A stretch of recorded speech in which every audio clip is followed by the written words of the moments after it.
Hello and welcome back to Officina Virtuale. Let's continue our beginner series. As always, let's click on Mechanical Design Part Design, Part 1. Let's click on OK, and today we're going to talk about Solid Combine.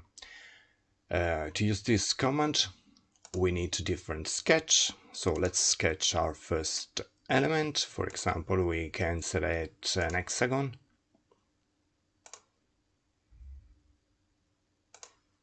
And as you can see in our specification tree, we've got our first sketch. Then we need our second sketch. For example, let's select our YZ plane. And on this plane, we can sketch, for example, a circle. Like this. Okay.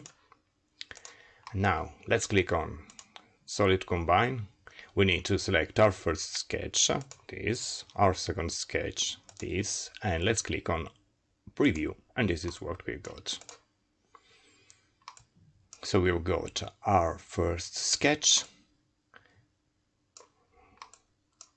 is our, as you can see here, depth combined with the depth of our second sketch. And let's click on Cancel. I can even use this as our first sketch and this as our second sketch, and let's click on Preview. And this is our results. Cancel. Okay. Selecting this as our first sketch and this as our second sketch, and let's click on OK, and this is our sketch.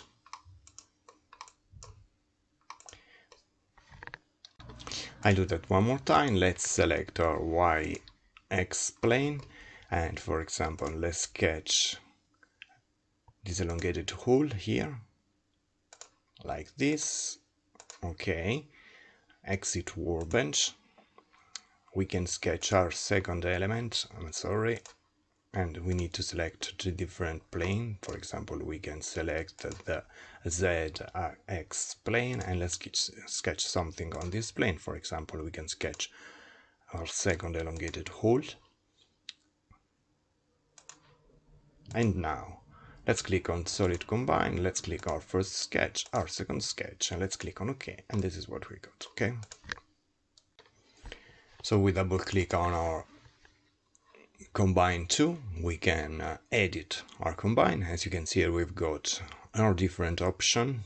Normal to profile, we've got this option enabled. Normally we will use this command with this option enabled. But as you can see, we can define even a different direction. But normally we will use this command with normal to profile. When we've got something a little more complicated, I prefer to use command like rib or multi-section solid, okay? We will see that in our next tutorial. Let's click on OK, and this is what we got. I hope you enjoyed this video. As always, like, share, subscribe, and blah blah blah, and see you soon.